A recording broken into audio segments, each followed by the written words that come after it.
I think government will feel that this has been a mixed bag of outcomes. On the one hand, I think Darren is right, that there's a sense of some progress.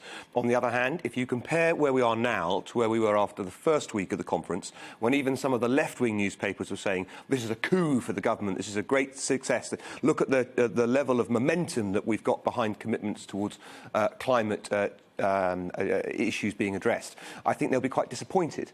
I think some of that disappointment was likely given the position of some of the world's biggest polluters like India and China going into this conference, and I think that there were some views amongst people in government, co-hosted Britain and Italy, but also in the United States, that they were going to change minds, and I think they haven't changed as many minds as they were expecting.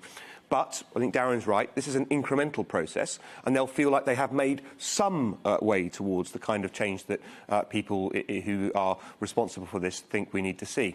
I think the starkest outcome, though, isn't between governments and the commitments they've made. It's between the people trying their best to make, in these difficult circumstances, some change, and the absolute advocates, the Greta Thunbergs of this world, who 1 week into the conference, with a week still to go, declared it to be a failure and said it was a global north, greenwashing and blah, blah, blah and so forth.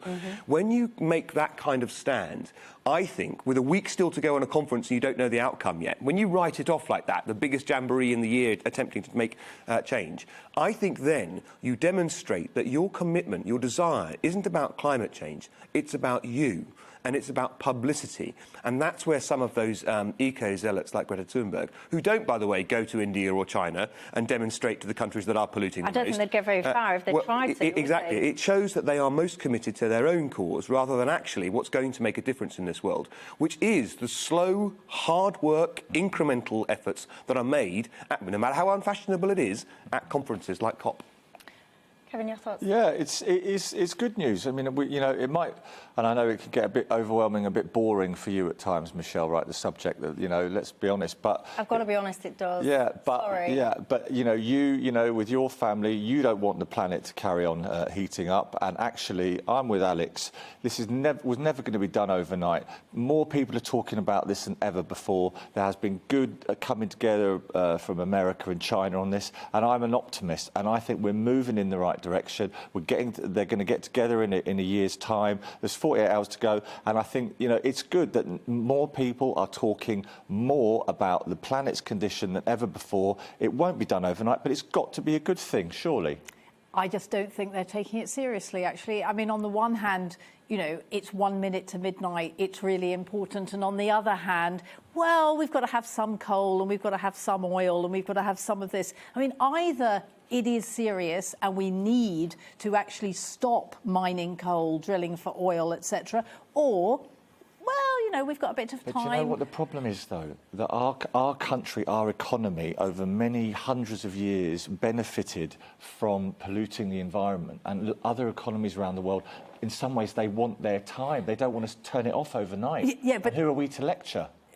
Well, I'm talking about Australia, actually, and Saudi Arabia and very rich countries. I mean, one of the big problems, actually, about what hasn't happened is the development money, right, that was promised, and it was promised at Paris, and it hasn't happened, and now it's been put off again. So, actually, if we are the polluters of the world, right, we should be paying for it. But I just think that all of this is about not taking it seriously.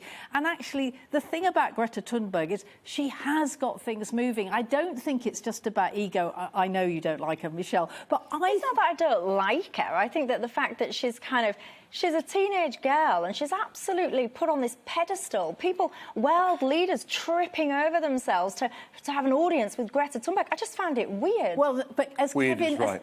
As Kevin said, more people are talking about it. And one of the reasons, I mean, Greta Thunberg actually got the young talking about it. And I think there's a real generation gap of the young feeling completely left out as the old go, well, no, I mean, the Australians are going to go on, they're going to go on mining coal. This isn't a developing country, right? This is a country that is wrecking the barrier reef, mining coal, pretending that it doesn't exist, when actually their country is in the firing line. Well, I've got to say, I want to know your thoughts, but you're all still outraged by the story I've just done 5 minutes ago.